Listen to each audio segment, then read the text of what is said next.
नमस्कार दोस्तों। हमारे चैनल में आपका तहे दिल से स्वागत है। क्या आपने कभी सोचा है कि आपको अपनी मर्जी से जीने का, अपनी बात कहने का और सबसे अलग सोचने का अधिकार कहां तक है?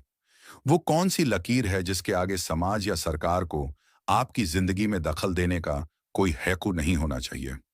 क्या आपकी भलाई के नाम पर या समाज की नैतिकता के नाम पर आपकी आजादी को छीना जा सकता है? आज हम एक ऐसी किताब की दुनिया में उतरने वाले हैं जिसने इन सवालों का जवाब इतने शक्तिशाली और इतने स्पष्ट तरीके से दिया कि वो आज भी पूरी दुनिया में व्यक्तिगत स्वतंत्रता की सबसे मुख्य सुरक्षा मानी जाती है। हम बात कर रहे हैं 19वीं सदी के महान अंग्रेज दार्शनिक जॉन स्टुअर्ट मिल की अमर रचना ऑन लिबर्टी, यानी स्वतंत्रता पर के बारे में। ये सिर्फ एक किताब नहीं बल्कि एक घोषणा पत्र है, एक ऐसा तर्क है जो बताता है कि एक व्यक्ति की आज़ादी क्यों समाज की तरक्की के लिए सबसे ज़रूरी चीज़ है। इस ऑडियो बुक में हम मिल के साथ स्वतंत्रता के सही मतलब को खोजेंगे।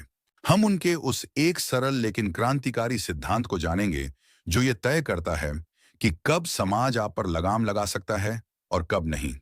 हम विचारों की आज़ादी के महत्व को समझेंगे और जानेंगे कि क्यों हमें सबसे झूठे, सबसे मूर्खतापूर्ण और सबसे खतरनाक विचारों को भी सुनने की हिम्मत रखनी चाहिए। और हम लोकतंत्र के उस सबसे बड़े खस्तरे को पहचानेंगे जिससे मिल सबसे ज्यादा डरते थे। और वो खस्तरा किसी राजा या तानाशाह का नहीं, बल्कि हम सबका, यानी बहुमत का है। ये ऑडियो बुक आपको सिर्फ आपके अधिकार नहीं बताएगी, ये आपको एक जिम्मेदार और स्वतंत्र विचारक बनना सिखाएगी। क्या आप तैयार हैं अपनी आजादी की सीमाओं को समझने और उसे बचाने के इस वैचारिक सफर पर चलने के लिए? एक ऐसा सफर जो शायद आपको अपने, अपने समाज और अपनी सरकार के बारे में सोचने का नजरिया हमेशा के लिए बदल दे। तो चलिए इस रोमांचक सफर की शुरुआत करते हैं। अध्याय नंबर 1, स्वतंत्रता का सबसे प्रमुख रखवाला। जॉन स्टुअर्ट मिल कौन थे? दोस्तों, इससे पहले कि हम ऑन लिबर्टी के गहरे विचारों के समंदर में गोता लगाएं, ये जानना बहुत जरूरी है कि वो इंसान कौन था जिसने इस किताब को लिखा। क्योंकि जॉन स्टुअर्ट मिल की अपनी जिंदगी ही स्वतंत्रता के संघर्ष और ज्ञान की असाधारण खोज की एक अद्भुत कहानी है। वो कोई महल में पैदा हुए दार्शनिक नहीं थे, बल्कि एक ऐसे इंसान थे जिन्हें बचपन से ही एक बौद्धिक प्रयोग का हिस्सा बनाया गया था। एक ऐसा प्रयोग जो सफल भी हुआ और लगभग उन्हें तोड़ ढांच कर रख भी दिया। जॉन स्टुअर्ट मिल का जन्म 1806 में लंदन में हुआ था। उनके पिता जेम्स मिल खुद एक जाने माने दार्शनिक और इतिहासकार थे और प्रसिद्ध विचारक जेरेमी बेंथम के करीबी दोस्त थे। जेम्स मिल और बेंथम उपयोगितावाद के सिद्धांत में विश्वास करते थे, जिसका मूल विचार था कि वही काम सही है जिससे ज्यादा से ज्यादा लोगों को ज्यादा से ज्यादा खुशी मिले। जेम्स मिल ने फैसला किया कि वो अपने बेटे जोन को एक जीता जागता उदाहरण बनाएंगे, एक ऐसा जीनियस तैयार करेंगे जो उपयोगितावाद के इस विचार को दुनिया में आगे फैलाएगा। और इसके लिए उन्होंने अपने बेटे पर एक असाधारण और बहुत ही कठोर शिक्षा का प्रयोग शुरू किया। आप यकीन नहीं करेंगे, लेकिन जॉन स्टुअर्ट मिल ने 3 साल की उम्र में प्राचीन यूनानी भाषा सीखनी शुरू कर दी थी। 8 साल की उम्र तक वो प्लेटो और हेरोडोट्स जैसे महान यूनानी लेखकों को उनकी मूल भाषा में अध्ययन कर चुके थे। उन्होंने 8 साल की उम्र में ही लैटिन, बीजगणित और ज्यामिति भी सीख ली थी। उनके बचपन में कोई खेलकूद नहीं था, कोई दोस्त नहीं थे, सिर्फ और सिर्फ अध्ययन थी। उनके पिता उन्हें हर रोज घंटों अध्ययन कराते और उनसे हर विषय पर तर्क करवाते। इसका नतीजा ये हुआ कि 20 साल की उम्र तक जॉन स्टुअर्ट मिल शायद उस समय के सबसे शिक्षित इंसानों में से एक बन चुके थे। वो एक चलती फिरती ज्ञान की मशीन थे, लेकिन इस मशीन के अंदर की आत्मा मर रही थी। 20 साल की उम्र में मिल एक गहरे मानसिक अवसाद यानी डिप्रेशन का शिकार हो गए। उन्हें अचानक एहसास हुआ कि अगर दुनिया के सारे सुधार हो भी जाएं और हर कोई खुश हो भी जाए, तो भी उन्हें खुद कोई खुशी नहीं मिलेगी। उनकी जिंदगी में भावनाओं, कला और सुंदरता के लिए कोई जगह ही नहीं छोड़ दी गई थी। वो सिर्फ एक तर्क करने वाली मशीन बनकर रह गए थे, जिसके अंदर कोई दिल नहीं था।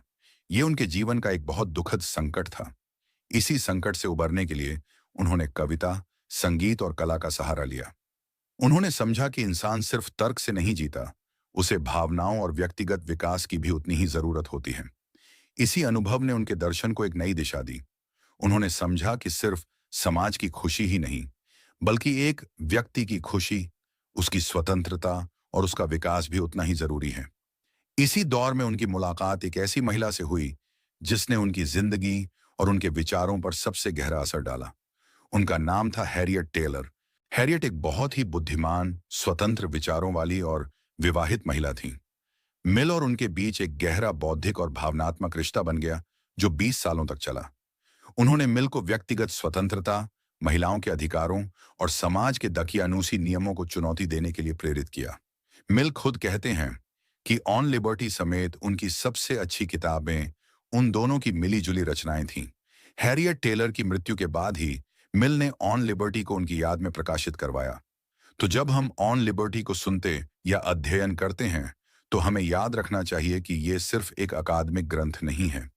ये एक ऐसे व्यक्ति के जीवन भर के अनुभवों का निचोड़ीच है, जिसने एक तरफ तो ज्ञान की शक्ति को देखा था और दूसरी तरफ सामाजिक दबाव और व्यक्तिगत घुटन को भी महसूस किया था। उन्होंने देखा था कि कैसे एक अच्छा इरादा भी, जैसे कि उनके पिता का उन्हें जीनियस बनाने का इरादा, अगर व्यक्तिगत स्वतंत्रता का सम्मान न करे तो कितना खतरनाक हो सकता है। मिल ने अपनी पूरी जिंदगी इसी एक सवाल का जवाब खोजने में लगा दी कि समाज और व्यक्ति के बीच की सही सीमा क्या होनी चाहिए। वो कौन सा एक सरल नियम है जो ये तय कर सके कि समाज कहाँ रुक जाए और व्यक्ति कहाँ से शुरू हो। उस सरल लेकिन क्रांतिकारी नियम को जानने के लिए आपको अगले अध्याय का इंतजार करना होगा। अध्याय नंबर 2, एक सरल नियम जो दुनिया बदल दे, नुकसान का सिद्धांत। पिछले अध्याय में हमने जॉन स्टुअर्ट मिल के असाधारण जीवन और उनके व्यक्तिगत संघर्षों को जाना, जिनसे उनके मन में व्यक्तिगत स्वतंत्रता का महत्व स्थापित हुआ। अब हम उनकी किताब ऑन लिबर्टी के उस दिल में उतरते हैं, जहां वो उस एक सरल लेकिन शक्तिशाली सिद्धांत को पेश करते हैं जो उनकी पूरी किताब की नींव है। ये वो सिद्धांत है जो समाज और व्यक्ति के बीच एक साफ और स्पष्ट लकीर खींचता है। इस सिद्धांत को नुकसान का सिद्धांत के नाम से जाना जाता है। ये सुनने में बहुत आसान लग सकता है, लेकिन इसके परिणाम इतने गहरे हैं कि इसने आधुनिक दुनिया में सरकार और समाज की भूमिका को हमेशा के लिए बदल दिया। तो ये नुकसान का सिद्धांत है क्या? मिल इसे बहुत ही साफ शब्दों में बताते हैं। वो कहते हैं, किसी भी सभ्य समाज के किसी भी सदस्य पर उसकी इच्छा के विरुद्ध शक्ति का सही तरीके से इस्तेमाल करने का एकमात्र उद्देश्य दूसरों को होने वाले नुकसान को रोकना है। चलिए इस वाक्य को तोड़ कर समझते हैं। मिल कह रहे हैं कि आप या समाज या सरकार किसी भी इंसान की आजादी में सिर्फ और सिर्फ एक ही हालत में दखल दे सकते हैं, और वो हालत है जब उसके किसी काम से किसी दूसरे व्यक्ति को कोई नुकसान पहुंच रहा हो। अब इस सिद्धांत का जो दूसरा हिस्सा है वो और भी ज्यादा महत्वपूर्ण है। मिल कहते हैं, उस व्यक्ति की अपनी भलाई, चाहे वो शारीरिक हो या नैतिक, इसके लिए पर्याप्त कारण नहीं है। इसका क्या मतलब है? इसका मतलब है कि आप किसी व्यक्ति को कोई काम करने से सिर्फ इसलिए नहीं रोक सकते क्योंकि आपको लगता है कि वो काम उसके अपने भले के लिए नहीं है। इस विचार को पैटर्नलिज्म कहते हैं, जहां सरकार एक पिता की तरह व्यवहार करती है और अपने नागरिकों को बताती है कि उनके लिए क्या अच्छा है और क्या बुरा। मिल इस विचार के सख्त खिलाफ थे। उदाहरण के लिए, अगर कोई व्यक्ति अपने घर में अकेले बैठकर बहुत ज्यादा शराब पीता है, तो मिल के अनुसार समाज को उसे रोकने का कोई हक नहीं है, क्योंकि वो सिर्फ खुद को नुकसान पहुंचा रहा है। हाँ, अगर वो शराब पीकर गाड़ी चलाता है तो समाज उसे रोक सकता है, क्योंकि अब उसके काम से दूसरों को नुकसान पहुंचने का खतरा है। इसी तरह मिल ये भी कहते हैं कि आप किसी के काम में सिर्फ इसलिए दखल नहीं दे सकते क्योंकि आपको उसका काम अनैतिक या आपत्तिजनक लगता है। अगर किसी व्यक्ति का रहन सहन, उसके कपड़े या उसकी मान्यताएं आपको पसंद नहीं हैं, तो ये आपको उसकी आजादी छीनने का अधिकार नहीं देता। किसी की भावनाओं को ठेस पहुंचना या किसी का नाराज हो जाना नुकसान की परिभाषा में नहीं आता। नुकसान का मतलब है एक सीधा, वास्तविक और गंभीर खतरा, जैसे कि शारीरिक हमला, चोरी या धोखाधड़ी। ये सिद्धांत हमारी गतिविधियों को दो हिस्सों में बांट देता है। पहले हैं आत्म संबंधी कार्य, यानी वो काम जिनका असर सिर्फ उस काम को करने वाले व्यक्ति पर पड़ता है। इन मामलों में व्यक्ति की स्वतंत्रता पूर्ण होनी चाहिए। वो अपने शरीर और अपने दिमाग का मालिक खुद है। दूसरे हैं अन्य संबंधी कार्य। यानी वो काम जिनका असर दूसरों पर भी पड़े देता है। सिर्फ इन्हीं मामलों में समाज को दखल देने का अधिकार है, और वो भी सिर्फ उतना ही जितना नुकसान को रोकने के लिए जरूरी हो। ये एक बहुत ही रेडिकल विचार था, और आज भी है।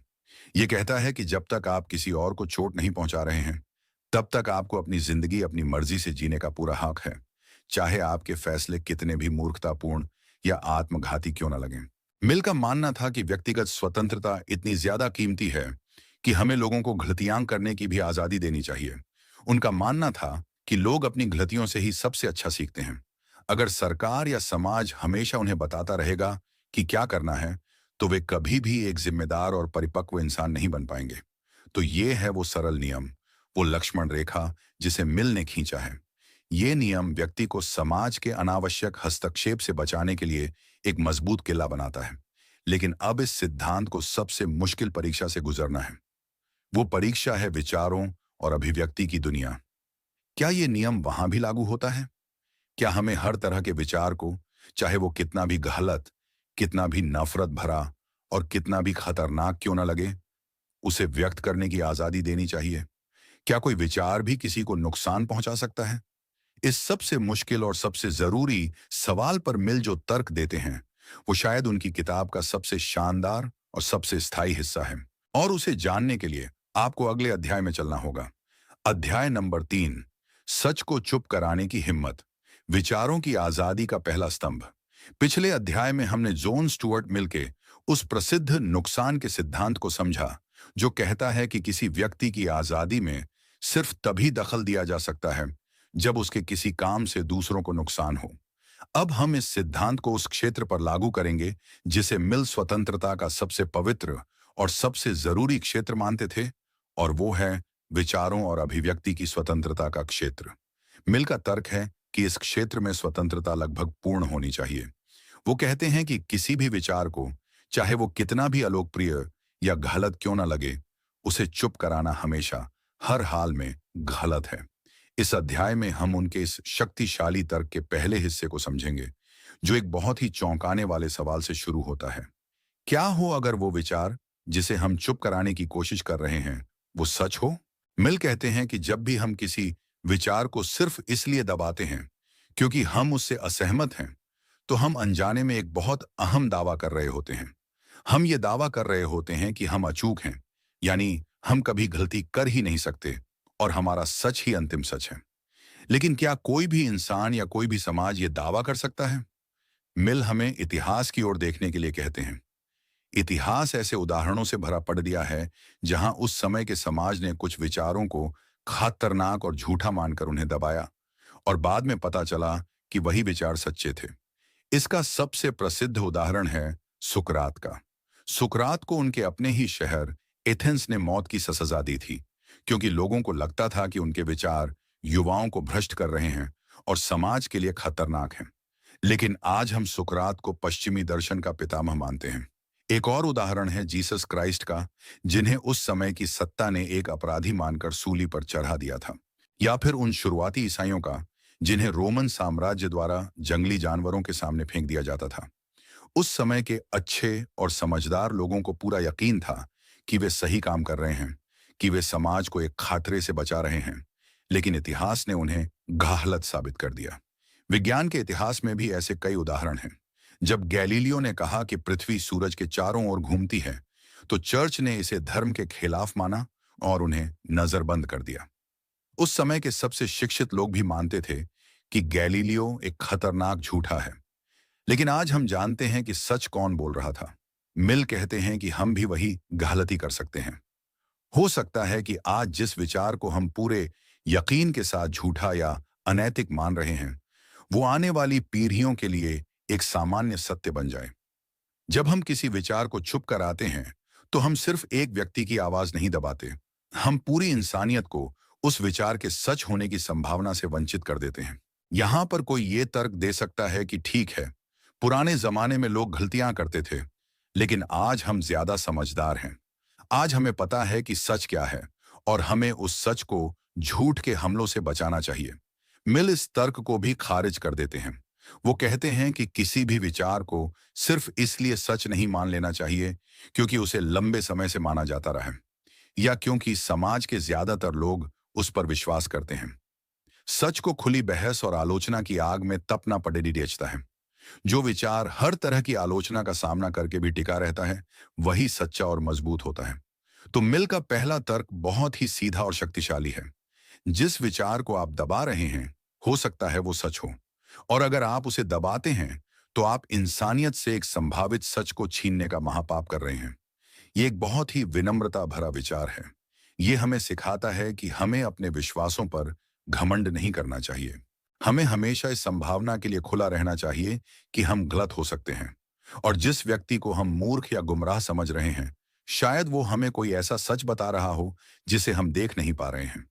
लेकिन अब आप में से कई लोग सोच रहे होंगे, ठीक है, ये तो उन विचारों के लिए सही है जो शायद सच हों। लेकिन उन विचारों का क्या जिनके बारे में हम 100% यकीन से कह सकते हैं कि वे झूठे और बकवास हैं? जैसे कि ये विचार कि पृथ्वी छपटी है, या कोई नफरत भरा नस्लवादी विचार। क्या हमें ऐसे झूठे और जहरीले विचारों को भी फैलने की आजादी देनी चाहिए? ये एक बहुत ही वाजिब सवाल है।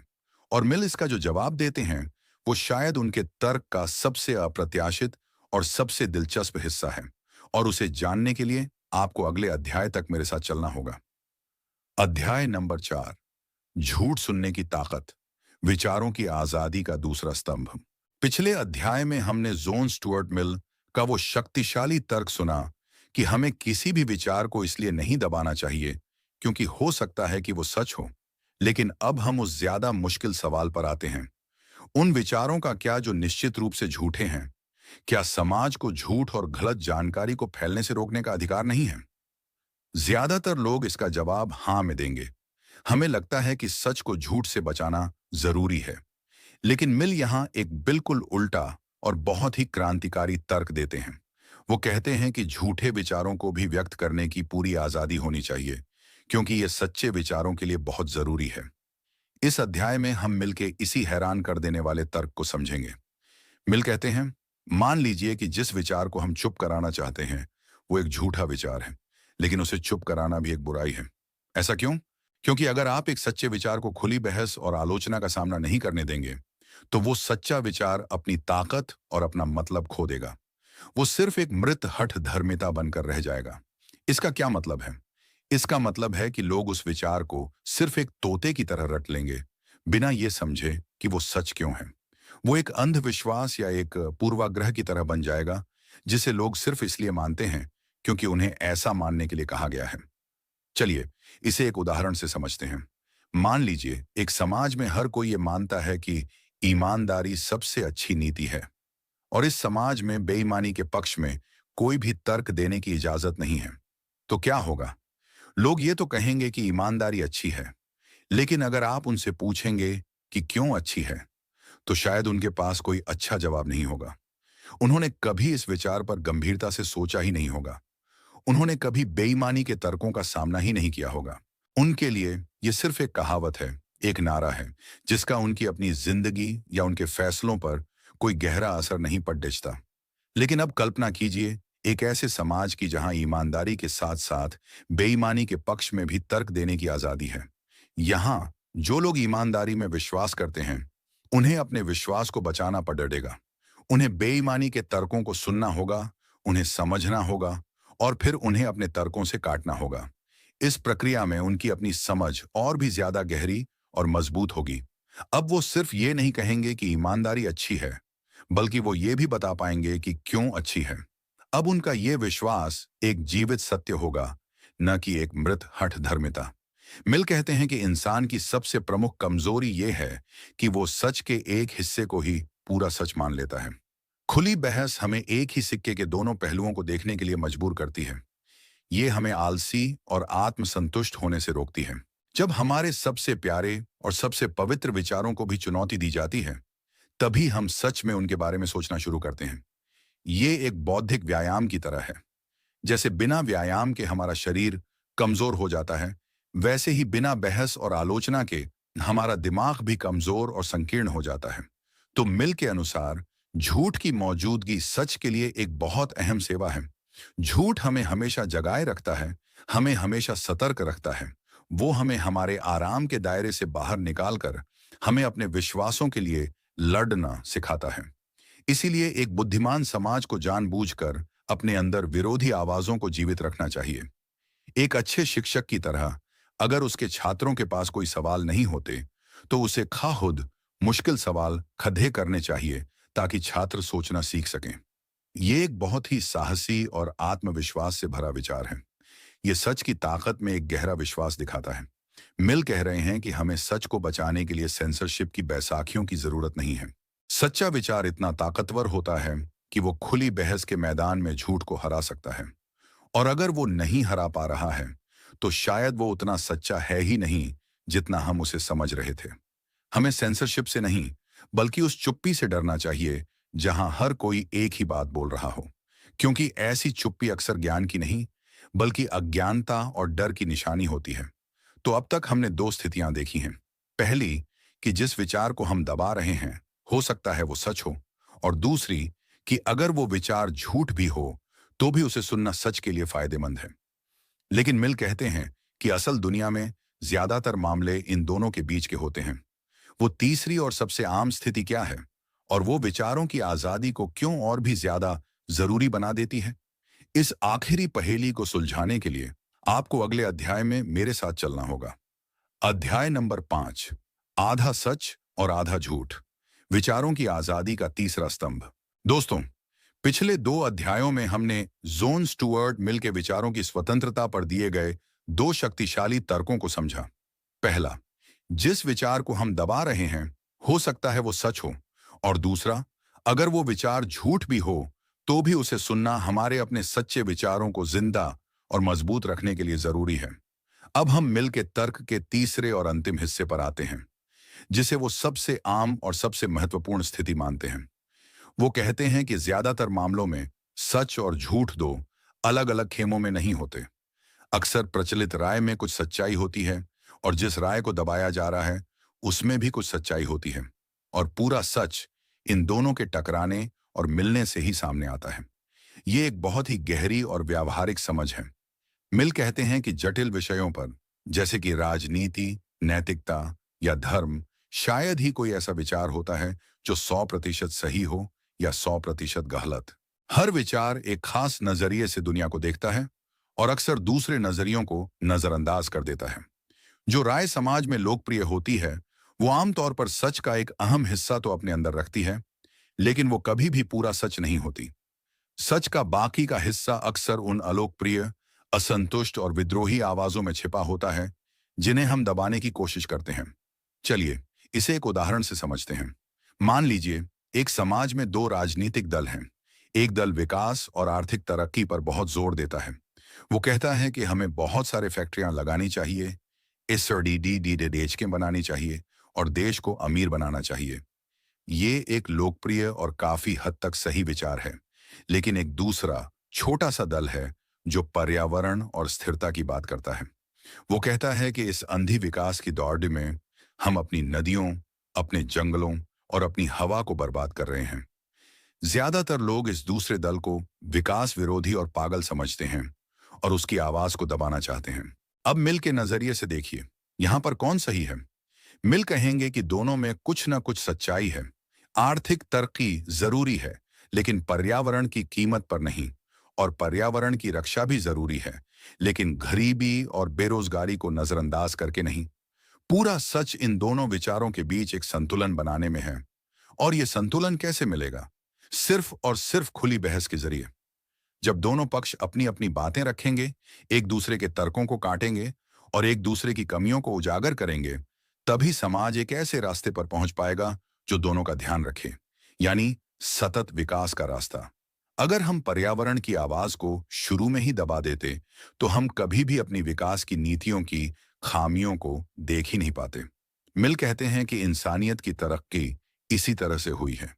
हर युग में कुछ प्रचलित विचार होते हैं और कुछ नए विद्रोही विचार होते हैं जो उन्हें चुनौती देते हैं, और इन दोनों के संघर्ष से ही एक बेहतर और ज्यादा संपूर्ण सत्य का जन्म होता है। ईसाई नैतिकता ने दुनिया को आत्मत्याग का पाठ सिखाया, लेकिन उसने इंसान के आत्मसम्मान और उसकी अपनी कीमत को नजरअंदाज कर दिया। बाद में दूसरे विचारों ने आकर इस कमी को पूरा किया। इसी तरह हर लोकप्रिय विचार को अपनी कमियों को पूरा करने के लिए एक विरोधी विचार की जरूरत होती है। तो किसी भी असंतुष्ट आवाज को, चाहे वो हमें कितनी भी गलत या एक तरफा क्यों ना लगे, उसे सुनना बहुत जरूरी है। क्योंकि हो सकता है कि उसी आवाज में वो आधा सच छिपा हो जिसे हम अपनी आत्मसंतुष्टि में देख नहीं पा रहे हैं। जब हम किसी विचार को सिर्फ इसलिए खारिज कर देते हैं क्योंकि वो हमारे विश्व दृष्टिकोण से मेल नहीं खाता, तो हम खुद को सुधारने का एक बहुत अहम मौका खो देते हैं। तो ये हैं मिल के 3 महान तर्क।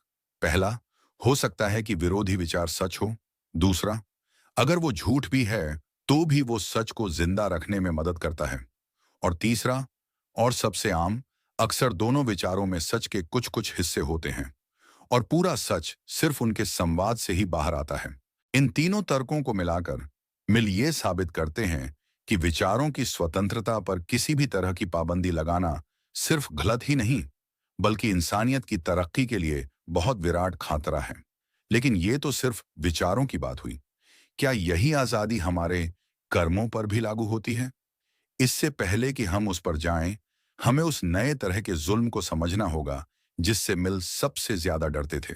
और वो जुल्म किसी राजा का नहीं, बल्कि हम सबका था। वो क्या था? उसे जानने के लिए आपको अगले अध्याय में चलना होगा। अध्याय नंबर 6, भीड़ का जुल्म, लोकतंत्र का सबसे प्रमुख खतरा। अब तक हमने जॉन स्टुअर्ट मिल के उन शक्तिशाली तर्कों को सुना है जो विचारों की पूर्ण स्वतंत्रता की वकालत करते हैं। ऐसा लगता है कि स्वतंत्रता के लिए सबसे मूल खतरा हमेशा से राजा, तानाशाह या कोई दमनकारी सरकार रही है। पुराने जमाने में स्वतंत्रता की लड़ाई इन्हीं ताकतों के खिलाफ लड़ी जाती थी। लेकिन मिल 19वीं सदी में लिख रहे थे, जब दुनिया बदल रही थी। लोकतंत्र का विचार फैल रहा था। ऐसा लग रहा था कि अब जब जनता खुद अपनी शासक होगी, तो स्वतंत्रता पूरी तरह से सुरक्षित हो जाएगी। लेकिन मिल ने एक नए और कहीं ज्यादा खतरनाक दुश्मन की पहचान की। एक ऐसा दुश्मन जो बाहर से नहीं, बल्कि अंदर से हमला करता है। इस अध्याय में हम मिल के उस मौलिक और आज के समय में सबसे ज्यादा प्रासंगिक विचार को समझेंगे, जिसे वो बहुमत का जुल्म कहते हैं। मिल कहते हैं कि जब हम स्वशासन या जनता की शक्ति की बात करते हैं, तो हम एक धोखे में पड़ दिए जाते हैं। असल में जो जनता शासन करती है, वो पूरी जनता नहीं होती। वो सिर्फ उस जनता का सबसे सक्रिय और सबसे अहम हिस्सा होती है, यानी बहुमत। और लोकतंत्र में ये कहातरा हमेशा बना रहता है कि ये बहुमत उन लोगों पर अपनी इच्छा थोपने की कोशिश करेगा जो अल्पसंख्यक हैं या जो उससे अलग सोचते हैं। ये जुल्म सिर्फ राजनीतिक कानूनों के जरिए ही नहीं होता। मिल बताते हैं कि बहुमत का जुल्म 2 तरीकों से काम करता है। पहला तरीका है राजनीतिक, यानी जब बहुमत अपनी शक्ति का इस्तेमाल करके ऐसे कानून बनाता है जो अल्पसंख्यकों के अधिकारों का हनन करते हैं या उनके हितों को नजरअंदाज करते हैं। ये एक सीधा और स्पष्ट खतरा है जिसे एक अच्छे संविधान और कानूनों के जरिए कुछ हद तक रोका जा सकता है। लेकिन मिल कहते हैं कि एक दूसरा और कहीं ज्यादा कपटी और ज्यादा गहरा जुल्म है, और वो है सामाजिक जुल्म। ये समाज की प्रचलित राय और भावना का जुल्म है। ये वो अदृश्य दबाव है जो समाज हर व्यक्ति पर डालता है ताकि वो भी बाकी सबकी तरह ही सोचे, वैसे ही कपड़े पहने और वैसी ही जिंदगी जिए। ये कोई कानून नहीं बनाता, ये कोई सजा नहीं देता, लेकिन ये अपनी एक शक्तिशाली पुलिस रखता है, और वो है सामाजिक बहिष्कार, मजाक उड़ाना और लोगों को अजीब या अलग होने के लिए शर्मिंदा करना। मिल का मानना था कि यह सामाजिक जुल्म राजनीतिक जुल्म से कहीं ज्यादा खतरनाक है, क्योंकि ये आत्मा को ही गुलाम बना लेता है। आप कानून से तो लड़ सकते हैं, लेकिन आप अपने पड़ोसियों, अपने दोस्तों और अपने समाज की डिसअप्रोबेशन से कैसे लड़ेंगे? आज के सोशल मीडिया के युग में हम मिल की इस चेतावनी को बहुत अच्छे से समझ सकते हैं। कैंसल कल्चर और ऑनलाइन ट्रोलिंग बहुमत के जुल्म का ही एक आधुनिक रूप है। अगर कोई व्यक्ति कोई अलोकप्रिय या विवादास्पद बात कहता है, तो उसे सिर्फ कानूनी तौर पर ही नहीं, बल्कि सामाजिक तौर पर भी सजा दी जाती है। हजारों लोग मिलकर उसे ऑनलाइन शर्मिंदा करते हैं, उसकी नौकरी छीनने की मांग करते हैं और उसे समाज से बाहर निकालने की कोशिश करते हैं। ये डर लोगों को कुछ भी अलग या नया कहने से रोकता है। हर कोई सुरक्षित रहने के लिए वही बातें दोहराने लगता है जो लोकप्रिय होती हैं।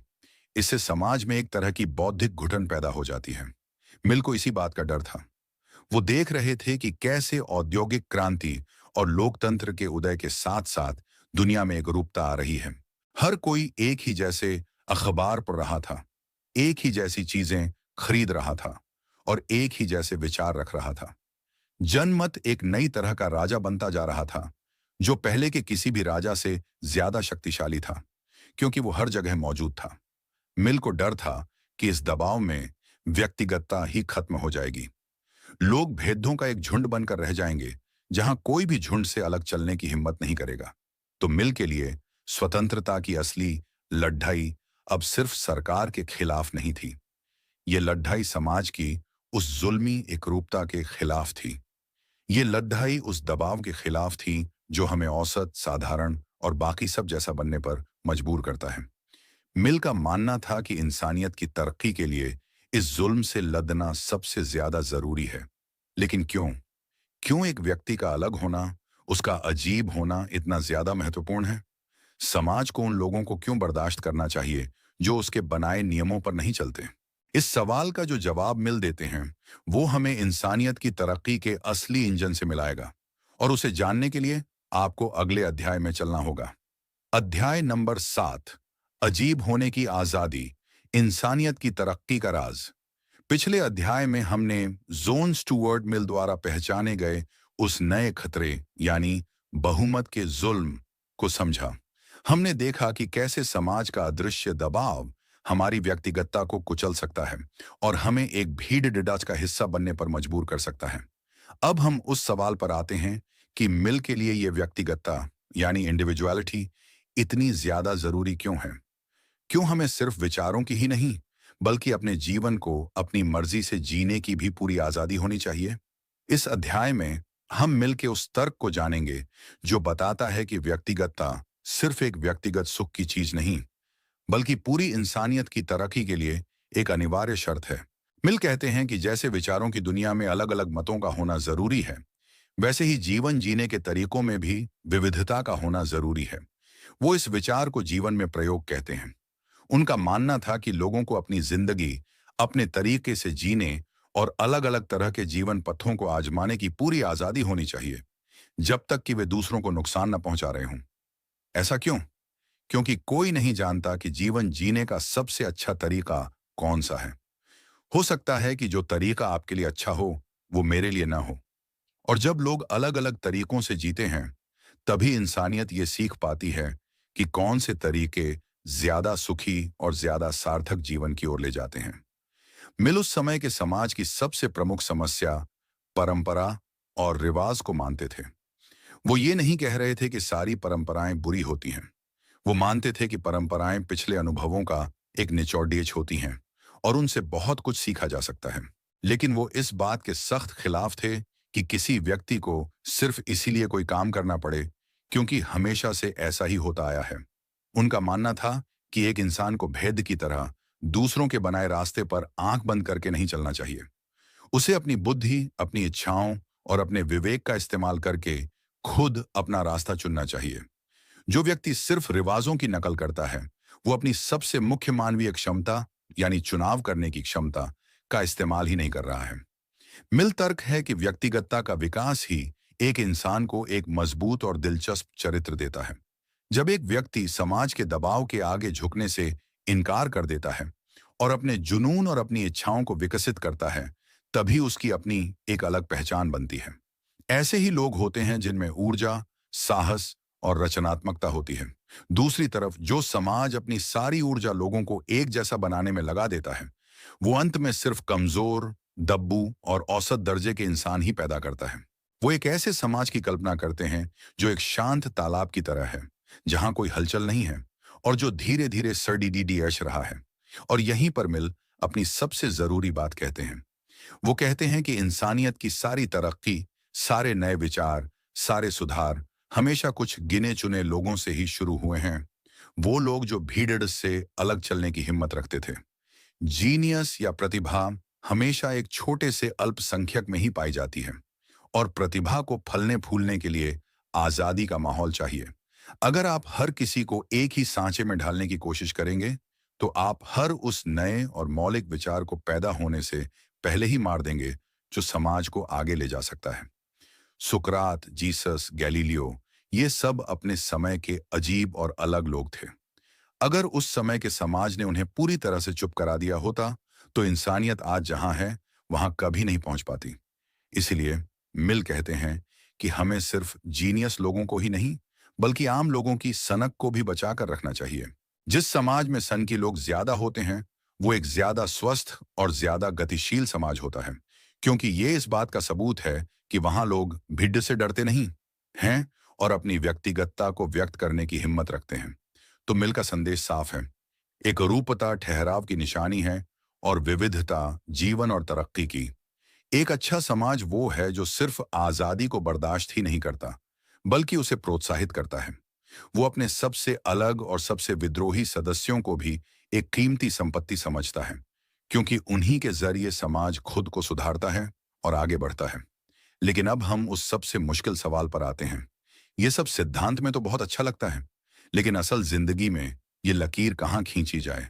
समाज कहाँ तक व्यक्ति को अकेला छोड़ दे और कहाँ पर उसे दखल देने का हक है?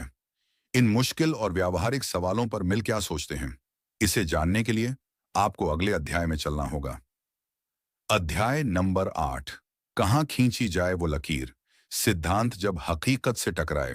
दोस्तों, अब तक हमने जॉन स्टुअर्ट मिल के स्वतंत्रता के शक्तिशाली सिद्धांतों को समझा है। हमने उनके नुकसान के सिद्धांत को जाना, विचारों की पूर्ण स्वतंत्रता के तर्कों को सुना और व्यक्तिगतता के महत्व को सराहा। ये सब एक दार्शनिक स्तर पर बहुत स्पष्ट और आकर्षक लगता है, लेकिन जब हम इन सिद्धांतों को असल दुनिया की जटिल परिस्थितियों पर लागू करने की कोशिश करते हैं, तो कई मुश्किल सवाल और ग्रे एरिया सामने आते हैं। इस अध्याय में हम ये देखेंगे कि मिल खुद इन मुश्किल सवालों से कैसे जूझते हैं और ये समझने की कोशिश करेंगे कि व्यक्ति की स्वतंत्रता और समाज के अधिकार के बीच की वो महीन लकीर असल में कहाँ खींची जानी चाहिए। चलिए कुछ व्यावहारिक उदाहरण लेते हैं। मिल का सिद्धांत कहता है कि आप किसी व्यक्ति के आत्म संबंधी कार्यों में दखल नहीं दे सकते, लेकिन क्या कोई भी कार्य सच में पूरी तरह से आत्म संबंधी होता है? उदाहरण के लिए, अगर कोई व्यक्ति जुए में अपना सारा पैसा हार जाता है, तो मिल के अनुसार यह उसका निजी मामला है। लेकिन क्या इसका असर उसके परिवार पर, उसके बच्चों पर नहीं पड़ेगा, जिनकी देखभाल करना उसकी जिम्मेदारी है?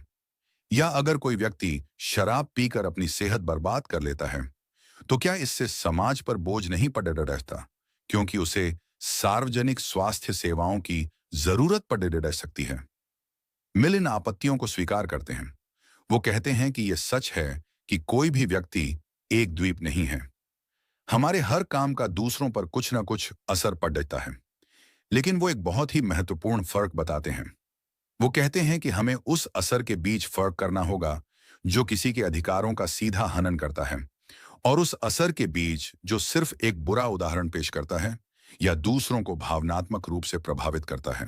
अगर कोई शराबी पिता अपने बच्चों की देखभाल के लिए पैसे नहीं देता, तो समाज उसे इस कर्तव्य को पूरा न करने के लिए सजा दे सकता है, लेकिन उसे सिर्फ शराब पीने के लिए सजा नहीं दे सकता। समाज उस नुकसान पर प्रतिक्रिया दे सकता है जो सीधे तौर पर दूसरों को पहुंचाया गया है, लेकिन उस आत्मघाती व्यवहार पर नहीं जिससे वो नुकसान पैदा हुआ।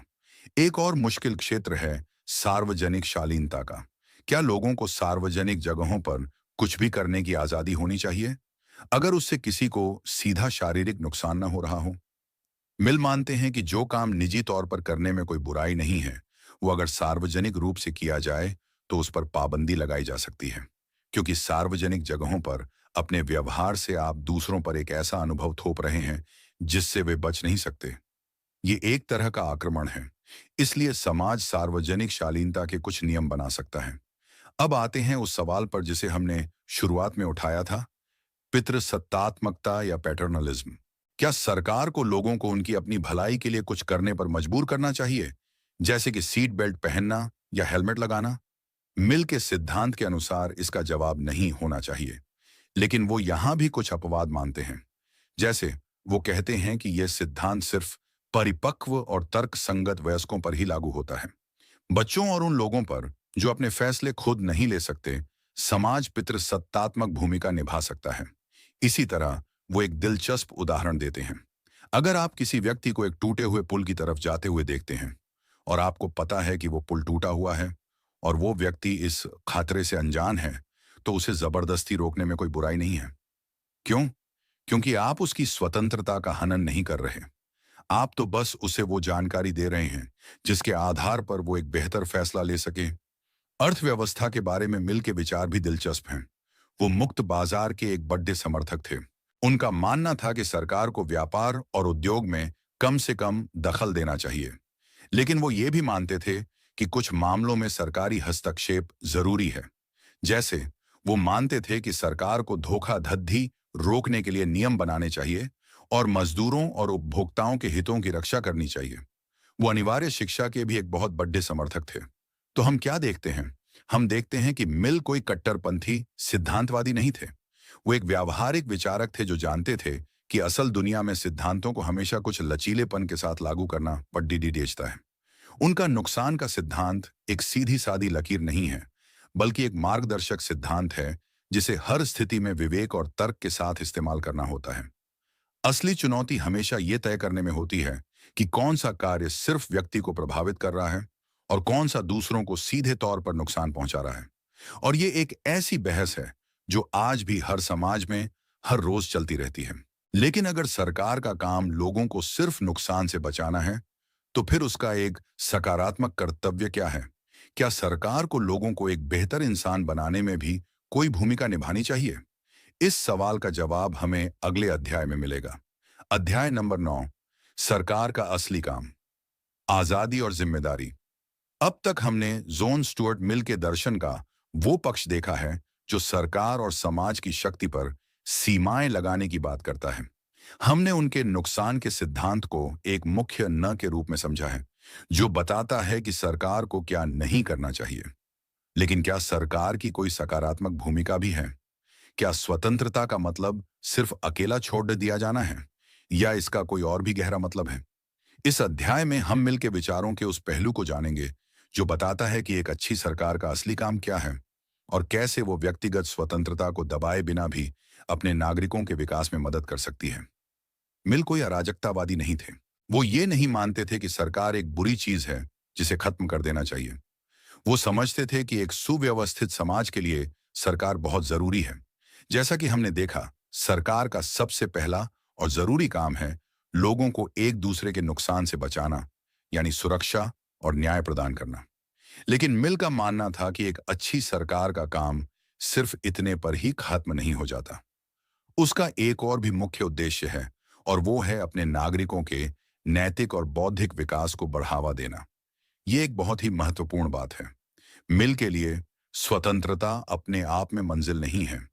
स्वतंत्रता एक साधन है, एक जरूरी शर्त है जिससे इंसान अपनी उच्चतम क्षमताओं को विकसित कर सके।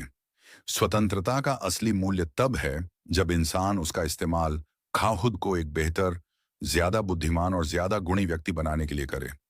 तो एक अच्छी सरकार को ऐसी परिस्थितियां बनानी चाहिए जहां नागरिक इस तरह का विकास कर सकें। लेकिन वो ये कैसे कर सकती है बिना उनके व्यक्तिगत मामलों में दखल दिए? इसका सबसे अहम और सबसे अच्छा उदाहरण है शिक्षा। मिल अनिवार्य शिक्षा के एक बहुत बड़े समर्थक थे। उनका मानना था कि राज्य को यह सुनिश्चित करना चाहिए कि हर बच्चे को एक बुनियादी शिक्षा मिले। क्यों? क्योंकि शिक्षा ही वो औजार है जो एक व्यक्ति को एक स्वतंत्र और जिम्मेदार नागरिक बनाती है। शिक्षा हमें तर्क करना सिखाती है, हमें जानकारी के आधार पर फैसले लेना सिखाती है और हमें अपने और दूसरों के अधिकारों को समझना सिखाती है। एक अशिक्षित व्यक्ति अपनी स्वतंत्रता का सही इस्तेमाल नहीं कर सकता। वो आसानी से किसी के भी बहकावे में आ सकता है। लेकिन यहां भी मिल एक बहुत ही दिलचस्प और महत्वपूर्ण शर्त रखते हैं। वो कहते हैं कि राज्य को शिक्षा को अनिवार्य तो करना चाहिए, लेकिन उसे शिक्षा को पूरी तरह से नियंत्रित नहीं करना चाहिए।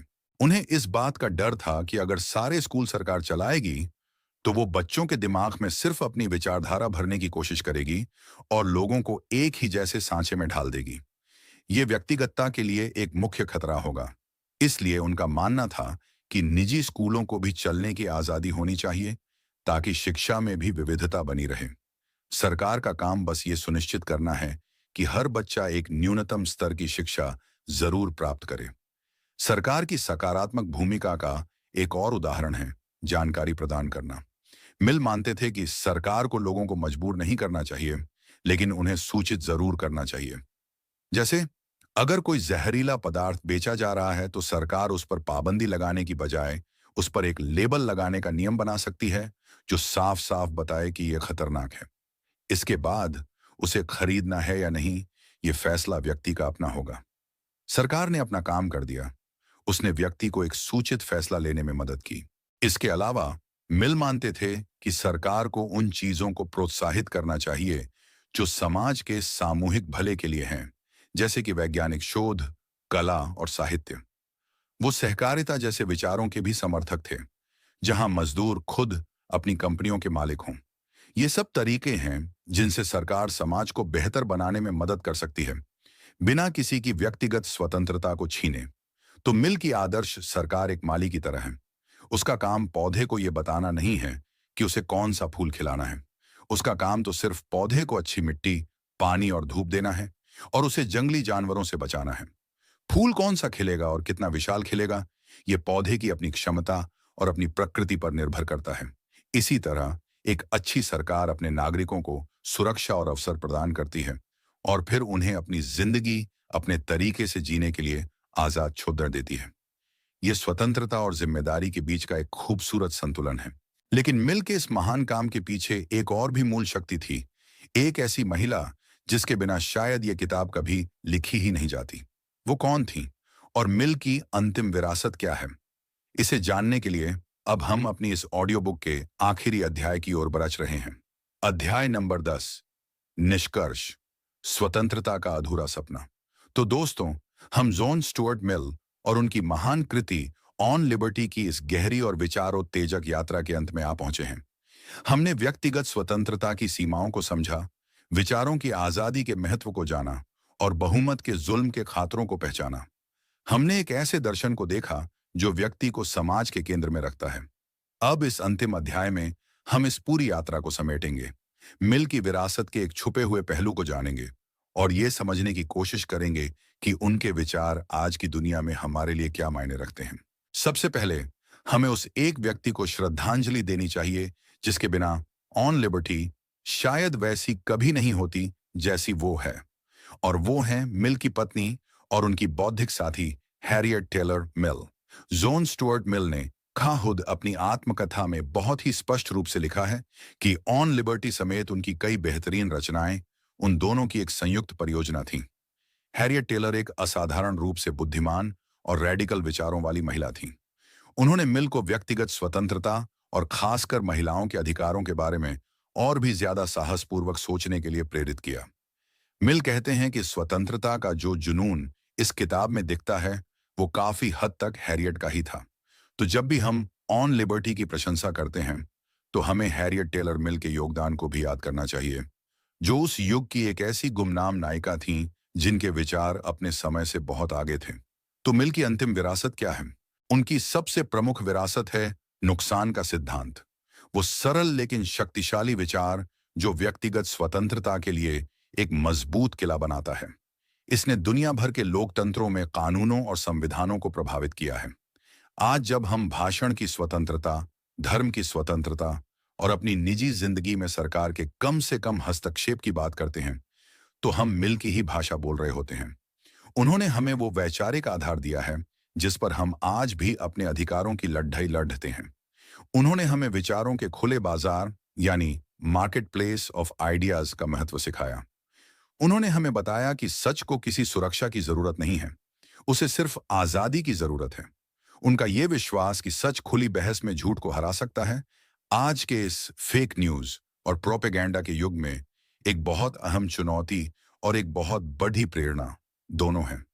ये हमें याद दिलाता है कि सेंसरशिप और पाबंदी जवाब नहीं है, बल्कि ज्यादा बहस, ज्यादा तर्क और ज्यादा शिक्षा ही जवाब है।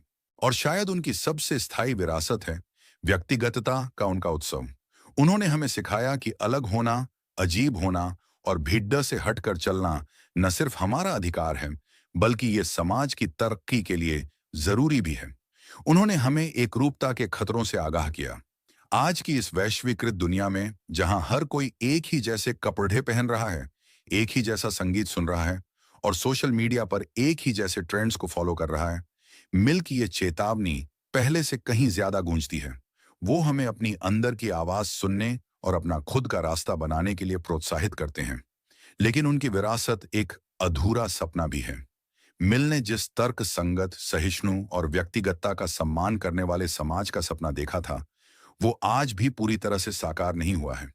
आज भी दुनिया में सरकारें और समाज लोगों की निजी जिंदगी में दखल देते हैं। आज भी अलोकप्रिय विचारों को दबाया जाता है।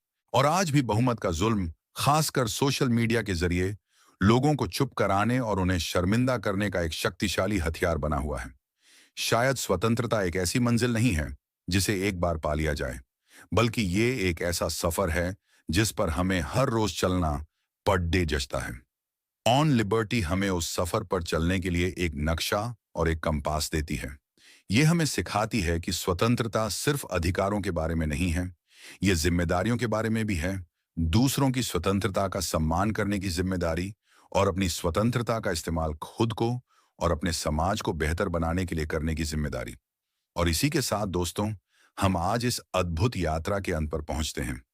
इस प्रेरणादायक पुस्तक के आधार पर हमने साथ मिलकर यह जाना कि कैसे व्यक्तिगत स्वतंत्रता हमारे समाज की प्रगति का आधार है और कैसे हम अपने अधिकारों को समझकर एक बेहतर और अधिक जिम्मेदार जीवन जी सकते हैं।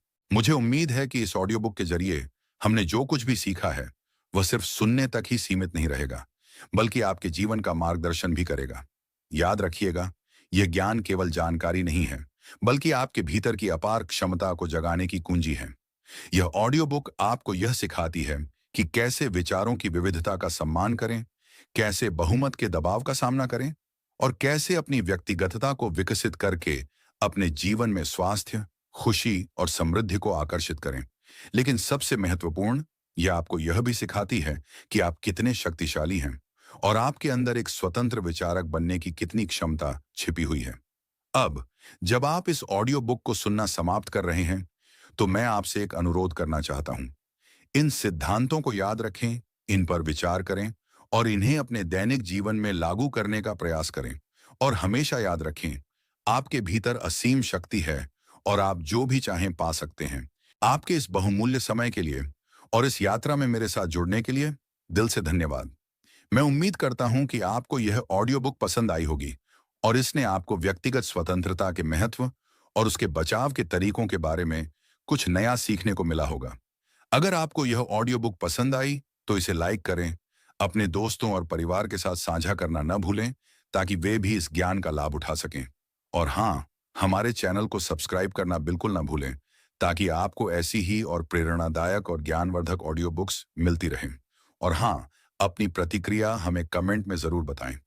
आपके विचार और सुझाव हमारे लिए बहुत ही ज्यादा महत्वपूर्ण हैं और हमें भविष्य में और भी बेहतर ऑडियो बुक्स बनाने में मदद करेंगे। तो कृपया कमेंट सेक्शन में अपनी राय जरूर दें। आपको मिल का कौन सा विचार आज की दुनिया के लिए सबसे ज्यादा जरूरी लगता है? हम जल्द ही एक और नई ऑडियो बुक के साथ वापस आएंगे। तब तक के लिए अपना ख्याल रखिए, सीखते रहिए और हमेशा अपने लक्ष्यों की ओर आगे बढ़ते रहिए। याद रखें, आपकी स्वतंत्रता आपकी सबसे कीमती संपत्ति है।